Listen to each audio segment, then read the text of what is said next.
आज हम संस्कृत व्याकरण के अंतर्गत संधियों के बारे में जानकारी प्राप्त करेंगे। संधि क्या है?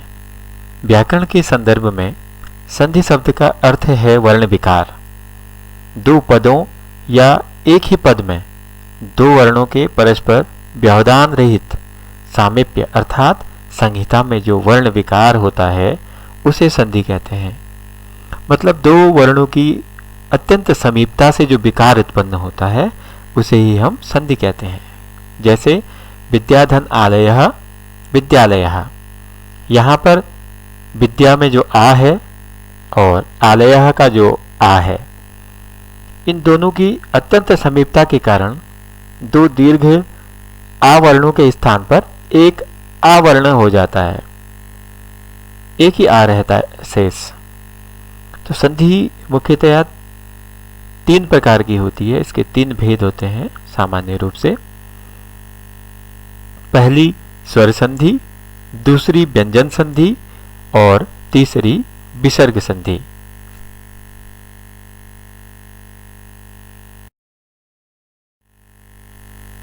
तो सबसे पहले हम स्वर संधियों के बारे में जानकारी प्राप्त करते हैं। स्वर संधियां क्या होती हैं और किस प्रकार होती हैं। स्वर संधि दो स्वर वर्णों की अत्यंत समीपता के कारण यथा प्राप्त वर्ण विकार को स्वर संधि कहते हैं। और दीर्घ संधि स्वर संधि का पहला भेद है अकः सवर्णे दीर्घः।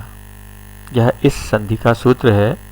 इसका तात्पर्य है यदि ह्रस्व या दीर्घ दोनों तरह के ओ, ई, उ, री इन स्वरों के बाद यदि ह्रस्व या दीर्घ दोनों तरह के अ, ई, उ या री स्वर आए तो दोनों मिलकर क्रमशः आ, ई, उ और री हो जाते हैं। सामान्यतः संस्कृत भाषा में ली को भी स्वर माना जाता है, जिसके उदाहरण हमको लौकिक संस्कृत में कम देखने को मिलते हैं। सामान्य रूप से आपके स्तर पर कक्षा 9, 10, 11, 12वीं के स्तर पर जो हमारे आधुनिक शिक्षा प्रणाली है उसमें इसका प्रयोग कम होता है, इसलिए यहाँ पर उसका उदाहरण या उसके बारे में नहीं बताया जा रहा है। तो ओ या आ के बाद आ या ओ आए तो दोनों के स्थान पर आ हो जाता है। इसी प्रकार ई या ई के बाद बड़ी ई, छोटी ई कुछ भी आए तो दोनों के स्थान पर बड़ी ई ही होगा। उ या उ के स्थान बाद बड़ा उ या छोटा उ कुछ भी आए तो दोनों के स्थान पर बड़ा उ ही होगा। छोटी री या बड़ी री, उसके बाद छोटी या बड़ी कोई भी री आए तो दोनों के स्थान पर बड़ी री ही होगी। तो देखते हैं कुछ उदाहरण। दैत्य धन अरिहि, दैत्य के यो में ओ है, अरि के आदि जो है ओ है, तो दोनों को मिला दिया तो बन गया दैत्यारिहि। उसी प्रकार से गिरिधन इंद्रः, गिरि में छोटी ई, उसके बाद इंद्रः में छोटी ई, दोनों ई मिलकर के बड़ी ई हो गए तो बन गया गिरीन्द्रः। इसी प्रकार नदी धन ईशः, दो बड़ी ई हैं, दोनों के स्थान पर एक बड़ी ई नदीशः। इसी तरह भानु धन उदयः, भानु उदयः। इसी प्रकार पुस्तक धन आलयः, पुस्तकालयः। च धन अपि चापि, कपि धन ईशः, कपीशः। लक्ष्मी धन ईश्वरः, लक्ष्मीश्वरः। पितृधन ऋणम, पितृणम। इसमें तो में री की मात्रा बड़ी करने के लिए डबल री लगता है नीचे से, जो कि मुझे टाइपिंग में मिला नहीं, इसलिए मैं इसे आप उसी तरह से समझें पितृणम को। देवधन आशीषः, देवाशीषः। विद्याधन अर्थी, विद्यार्थी। महीधन ईशः, महीषः। सुधन उक्तिः, सूक्तिः।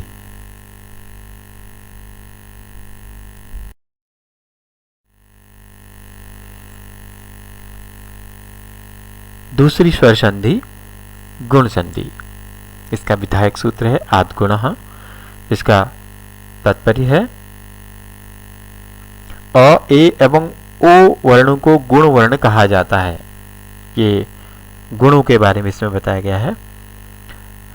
गुण संधि का जो विधायक सूत्र है आद्गुणः, उसका तात्पर्य है यदि अ या आ के बाद छोटी ई या बड़ी ई आए तो दोनों के स्थान पर ए एक आदेश हो जाता है। एक आदेश मतलब दोनों की जगह पर एक ए हो जाएगा।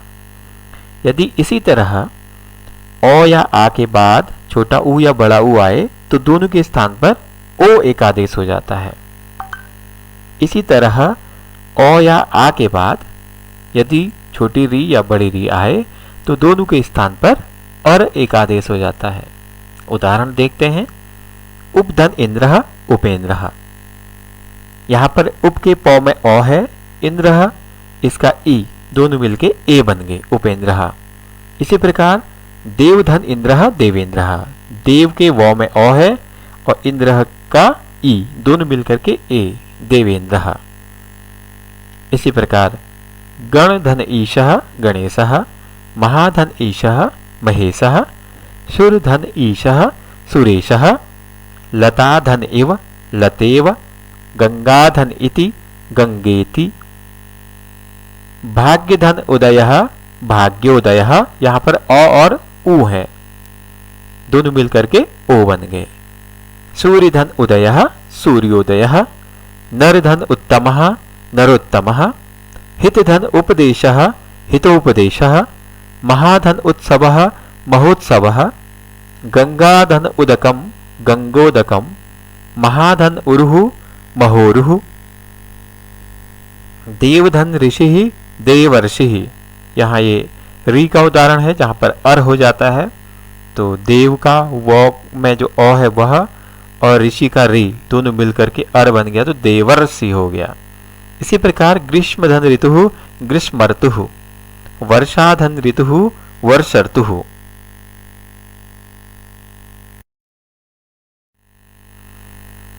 अगली संधि है वृद्धि संधि। ये भी स्वर संधि का ही एक उदाहरण है। इसका विधायक सूत्र है वृद्धि रिचि। आ, ऐ और औ वर्ण वृद्धि कहलाते हैं। यदि अ या आ के बाद ए या ऐ आए तो दोनों के स्थान पर ऐ एक आदेश हो जाता है। इसी प्रकार अ या आ के बाद ओ या औ आए तो दोनों के स्थान पर औ एक आदेश हो जाता है। एक आदेश हो जाता है मतलब दोनों के स्थान पर एक आदेश हो जाता है, एक ही वर्ण हो जाता है। जैसे अ या आ के बाद ए या ऐ आएगा तो ऐ हो जाएगा दोनों की जगह। जैसे उदाहरण है मम धन एव ममैव, मम के म में अ, एव का ए, दोनों मिलके ऐ बन गए ममैव। एक धन एकम एकैकम, तव धन एव तवैव, अद्य धन एव अद्यैव, सदा धन एव सदैव, लता धन एव लतैव, तथा धन एव तथैव, आत्मधन ऐक्यम आत्मैक्यम। इसी प्रकार अ या आ के बाद ओ या औ आता है तो दोनों के स्थान पर औ। जैसे जल धन ओघः जलौघः, और ओ मिलके औ हो गए। मम धन औषधि ममौषधि, नवधन औषधि नवौषधि, विद्याधन औचित्यम विद्यौचित्यम, आत्मधन औत्सुक्यम आत्मौत्सुक्यम। स्वर संधि के अंतर्गत ही आती है यण संधि, जिसका विधायक सूत्र है इको यणचि, अर्थात इक के स्थान पर यण हो जाता है, अच परे रहते। इक का मतलब है ई उ रेलरी, यण का तात्पर्य है य व र ल। इक और यण के बारे में हमने प्रत्याहार के संदर्भ में जानकारी प्राप्त की थी। वहां पर मैंने बताया था किस तरह से प्रत्याहार बनते हैं। उन प्रत्याहारों का उपयोग यहाँ पर हमें संधि सूत्रों को समझने में हम करते हैं। जब ई, छोटा ई बड़ा ई, छोटा ऊ बड़ा ऊ, री ली, इसके बाद कोई भी असमान स्वर आए तो ई को य, ऊ को व, री को र और री को ल आदेश हो जाता है। बाद में असमान स्वर होना चाहिए, समान स्वर नहीं होना चाहिए। तो देखते हैं उदाहरण, जैसे यदि धन अपि। यदि के दो में छोटी ई है, बाद में अपि का अ है, असमान स्वर है, इसलिए यदि के ई के स्थान पर हो जाएगा य। द आधा रहेगा, हलंत हो जाएगा, द और य मिलकर के द्य बन गया, और वो द्य अ में मिल गया यद्यपि। इसी प्रकार इति धन आदि, तो का जो ई है उसकी जगह पर यो हो गया, तो भी आधा रह गया, यो भी आधा रह गया, यो मिल गया आ में, या पूरा हो गया, इत्यादि। इसी प्रकार इति धन आचारः इत्याचारः, इति धन अवदत् इत्यवदत्, नदी धन आवेगः नद्यावेगः, सखी धन ऐश्वर्यं सख्यैश्वर्यं, सुधन आगतम स्वागतम, अनुधन अयः अन्वयः,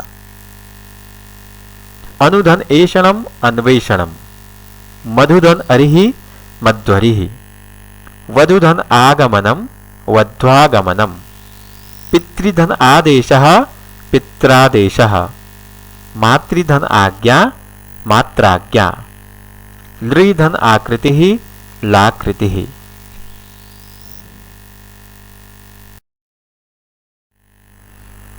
अगली संधि है अयादि संधि। इसका विधायक सूत्र है एचो यवा यावः। जब ए आई ओ तथा औ के बाद कोई स्वर आए तो ए को ऐ को आय, ओ को औ तथा औ को आव आदेश हो जाते हैं। इसे अयादि चतुष्टयी के नाम से भी जाना जाता है।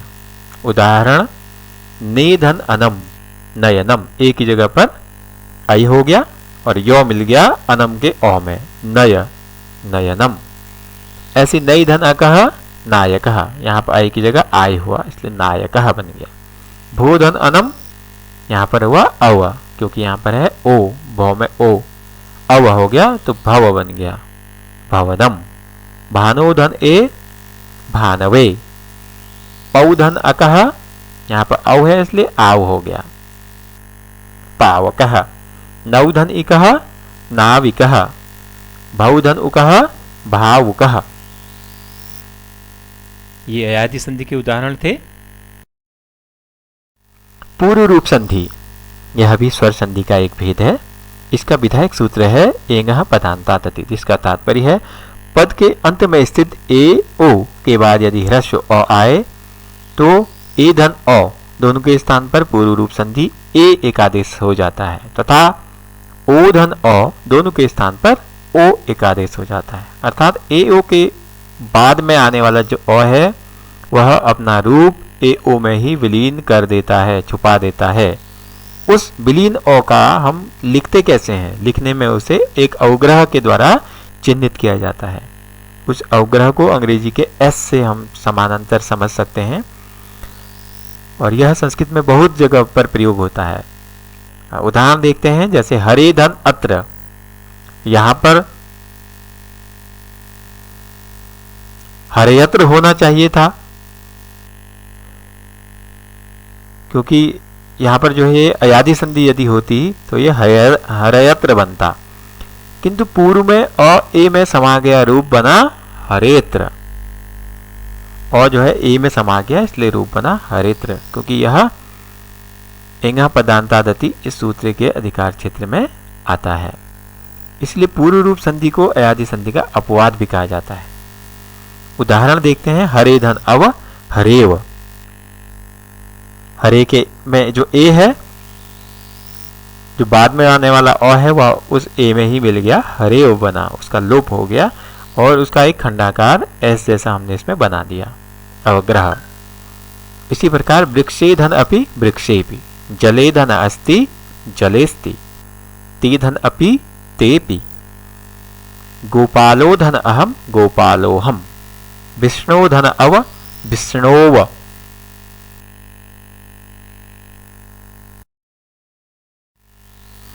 पर रूप संधि, इसका विधायक सूत्र है एंगि पर रूपम।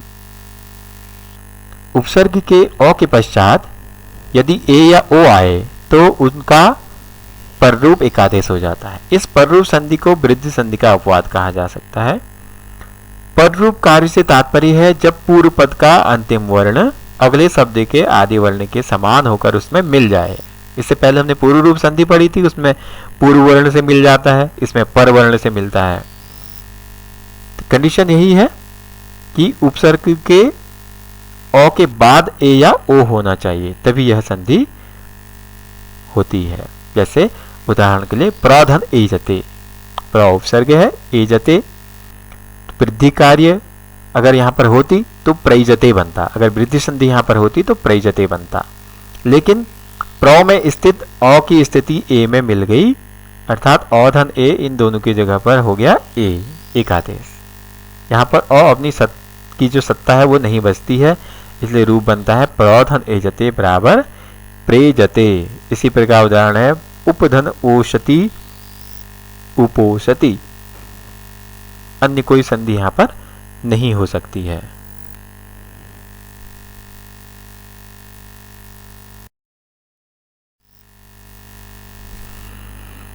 प्रकृति भाव संधि, इसका विधायक सूत्र है प्लुत प्रक्रिया अचिनित्यम।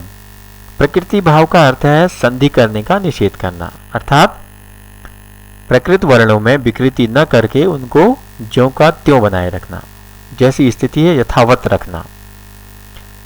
यद्यपि उसमें संधि होगी ऐसा प्रतीत होता है, किंतु यह प्रकृति भाव संधि होती है, वह उसी प्रकार रहता है।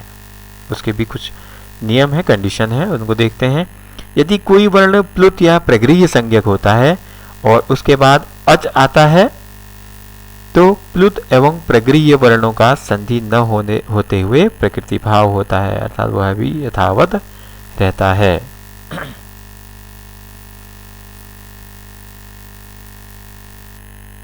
प्रगृह्य किसे कहते हैं? क्योंकि इसमें प्लुत और प्रगृह्य दो पारिभाषिक शब्द आए थे, तो प्रगृह्य किसे कहते हैं इसके लिए यह सूत्र है इदुदे द्विवचनम प्रगृह्यम। इदंत उदंत एदंत, अर्थात ऐसे शब्द जिनके अंत में बड़ी ई, बड़ा ऊ या ए हो, इनकी प्रगृह्य संज्ञा होती है। ऐसे द्विवचन जिनके अंत में ई, ऊ अथवा ए होता है, और वो शब्द कैसे होने चाहिए? द्विवचन के होने चाहिए। इदुदे द्विवचनम प्रगृह्यम, द्विवचन के शब्द होने चाहिए,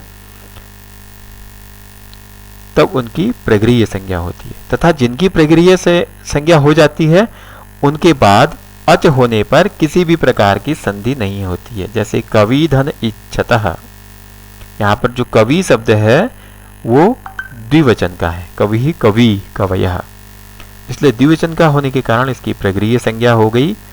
अब इसमें कोई भी संधि नहीं हो सकती है, जबकि इसमें कवि धन इच्छतः दीर्घ संधि का जो वातावरण है वह उपलब्ध होता है, लेकिन इसमें दीर्घ संधि प्रायोजित नहीं होती है। इसी प्रकार विष्णु धन इमौ, बालिके धन आगच्छतः। अगला एक और सूत्र इसमें लागू होता है अदसो मात। यह सूत्र कहता है अदस शब्द के मौ के बाद बड़ी ई या बड़ा ऊ आए तो वहां पर भी प्रगृह्य संज्ञा होती है। यथा अमी धन ईशा, अमू धन आसाते, तो इसकी भी प्रगृह्य संज्ञा हो गई। ये जो प्रगृह्य संज्ञा है इसके दोनों सूत्र थे, तो प्रगृह्य संज्ञा होने के कारण यहाँ पर भी किसी तरह की संधि नहीं होगी, ये अपने मूल रूप में रहेंगे अमी ईशा या अमू आसाते, अतः किसी प्रकार की संधि यहाँ पर नहीं होगी। तीसरा एक और बात वहां पर आई थी, प्लुत वर्ण, सूत्र में बताया गया था प्लुत वर्ण। प्लुत जो वर्ण है वह भी प्रकृति भाव का उदाहरण है। जैसे ए ही कृष्ण अत्र गौश्चरति, यहाँ पर अ धन अ में दीर्घ संधि नहीं हुई, क्योंकि संबोधन पद कृष्ण में अ जो है प्लुत है। जब हम किसी को दूर से पुकारते हैं तो तब हम प्लुत जो स्वर हैं उनका उपयोग करते हैं, उनका प्रयोग हमको देखने को मिलता है व्यवहारिक रूप में। जैसे यहाँ पर ए ही कृष्ण आओ कृष्ण, आवाज लगाते हैं तो यहाँ पर प्लुत वर्ण का उपयोग होता है, इसलिए यहाँ पर भी किसी तरह की संधि नहीं होगी।